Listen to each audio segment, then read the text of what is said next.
السلام عليكم ورحمة الله وبركاته. لمان صاحبة الصوماليات ملكة سؤال جوكتان يسكستو عدو طاوليسان حل ونعكسن موضوع وحوكو سابسن هي حسن الشيخ محمود حسن بقبقاء ومركلي كوبينية مدحوينه هوري الضلكة مدن محمد عبد الله فرماجو بقبقاء صورك كالح مغطا وشمبر تاسلو وحاوي وحبا مألفتي وحي الله شيغو أي شيكتا لغات كاستay ku hadli kartaa hadii la baro af Ingiriis af Soomaali af Carabi kelmadda loo laqimo ay ka daba dhigi kartaa ninka xasan maxamuud ayaa sidaas u muuqda oo muxuu ahaa yaani wuxuu dhaadhaajinayaa ama uu jilayaa farmaajo waliba maxaa Abdullaah farmaajo wuxuu ka qaatay intii lagu dhaliilayay oo la lahay war maxamedow inta ka khaldan ee wixii wanaagsanaa tirada badnaa kama qaadan sida inuusan tuugan samaynin sida inuusan muxuu ahaatay xoolaha dadka dhicin waxaas wanaaga kama qaadan intii muxuu ahaatay aan ku dhaliilaynay ayuu markaasi koobiyeynaya isagoo weliba ku sii dheeyanayo ka sii fool xumaanaya intii farmaajo lagu haystay waayahay kaas waa qodobka labaadna waxaa weeye doorashada qof iyo cod ee xasan sheekh maxamuud hadda uu wado arrin ku saabsan oo ka dhacay degmo ka mid ah degmooyinka gobolka Banaadir arrinkani wuxuu ifafaalo ka bixinayaa hadiiba doorashadu sax u dhacdo oo la yiraahdo dadku had doorteen madaxdooda yaa ku soo bixi kara doorashada mudane maxamed Abdullaah Farmaajo iyo mudane xasan sheekh maxamuud qodobkaas gadaal u dhigaya laakiin aan ka bilaabo midda hadii la ku roon yahay hadda taagan ee ku saabsan Jubbaland xasan sheekh maxamuud maalin dhaweyd warsaxaafadeedka ay soo saareen isaga iyo saaxiibadiis waxa ku jiray in wasaaradda arrimaha gudaha loo xil saaray ka soo taabixinta maamulka Jubbaland xasan sheekh jid kale ayuu hadda rabaa inuu furo oo ah in mar kale diyaarado ciidan lagu daabulo la geeyo gobolka Gedo halkaasna lagu dhiso maamul ku meel gaar ah oo isagana la yiraahdo Jubbaland dhinac wuxuu ka koobiyay maxamed Abdullaah Farmaajo ee wax uu alifay oo xasan la yimid ma aha laakiin wuxuu haddana sameynayaa wax farmaajo ka xishooday oo uusan samayn maxay tahay maxamed Abdullaah Farmaajo waa sax diyaarado ciidan ku qaaday gobolka Gedo tagay maamulka Jubbaland uu kula diriray uuna uga adkaaday uu ka qabsaday marka laga reebo degmada geeska xigta ee muxuu ahaa Ceelwaaq taas ma geli laakiin inta kala gacantu ku dhigay qorshaha maxamed Abdullaah Farmaajo marka ma ahayd in muxuu ahaaytay transitional administration kale uu inta ka soo biyo saas marka aan leeyahay maamulka Jubbaland ee hadda Kismaayo degan waa transitional administration maamul transit ah wali oo aan muxuu ahaaytay rasmi ahayn ku meel gaar ah maamul ku meel gaar weeye sababtu maxay tahay maamulku ma degana caasimadii rasmiga ahayd ee ugu qoray dastuurka wuxuu la mid yahay xilligii dawladda Cabdullaahi Yuusuf Axmed deganeyd Jowhar ama Baydhabo waa dawlad way dhisan tahay laakiin waxa weeye xaruntii rasmiga ahayd ma degana dhowr iyo 10 sano ku qaadatay cilad kasta ha jirto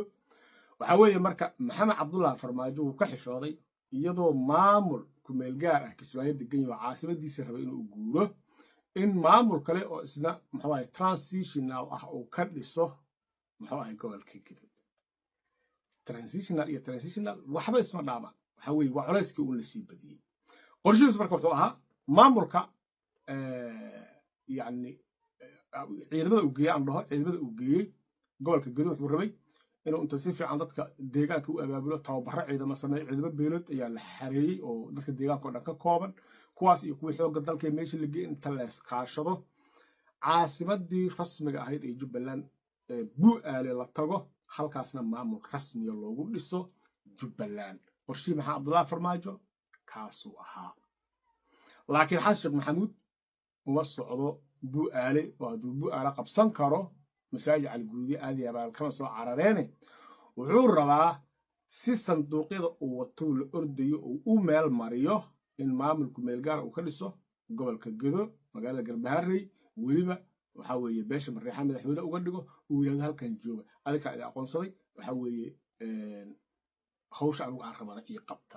laakiin arrinkan laftirkiisa ayaan ahayn arrin sahlan oo waxaan ognahay in beesha Mariixaan laftirkeeda ay kala qaybsan tahay oo maamulka Jubbaland garab xoog leh uu ka haysto meesha la wada joogo oo degmooyinka qaar ciidamada jubbaland ay joogaan halka qaarna ay joogaan kuwa muxuu ahayd dowladda federaalka soomaaliya halkaas marka waxaa ka dhalan kara dagaal cusub iyo dhiig daata horay waxaan uga dignay berigii uu raaskambooni ciidamada ku daadgureynayay waanu sheegno waxaan nidhi war ciidan jasiirad shabaab meel ahaad ku daadinayso maamulka jubbaland dhowr iyo 10 sano jira kama adkaa karaan xasan wiilasha haaligid ugu dambeynna waa kuwii iyagoo gacmaha taagaya xuduudda kenya galay oo halkaas fagaxadu naga soo gaartay isku day labaad ayuu xasan samaynaya oo aad iyo aad u foolxun runtiina waxaan isleeyahay jabkii horay u dhacay mid ka xun inuu dhaca mooyaane wax wanaaga oo halkaasi ka soo kordhi kara ma jiraan laakiin waxaa muuqata ninka xasho maxamuud ah inuu yahay xasan baqbaqaa inuusan waxba alifi karin aqoonta uu sheegay aan waxba ka jirin dadka PhD holderka ah ee adduunka yani la yaqaano adduunka waxbay ku soo kordhiyaan iyaga wax ikhtiraacah qofku markuu darajiis halkaas gaarto shahaada muxuu ahayd PhD da uu qaato waxa weeye isaga wax soo kordhiya oo adduunka wax cusub ku soo kordhiya laakiin ma aha qof yani dadka koobiyey oo yiraahdo hebel muxuu sameeyay anna waan sameeynaya waxa weeye marka asan oo dad koobiyeyso waxa wanaagsan waxa wanaagsan ee maxaa Cabdullaahi Farmaajo sameeyay inaad ka koobiyeyso isku dayada muxuu ahayd aad ka aragtay maxaa Cabdullaahi Farmaajo hadda aad sameynayso marka aynu eegno waxaa noo muuqata shal markuu kursiga ku fadhiyay inaad fiirsanaysay oo leed saanu yeelay yani haddaad birri timaado si aad jidkaas u martid sababtoo adiga waxba kuguba dhex jiraan maantana isaga yaabaro bannaanka taagan wuxuu leeyahay ونحن شرع وحي وجديدنا سو كان أمان سميني سو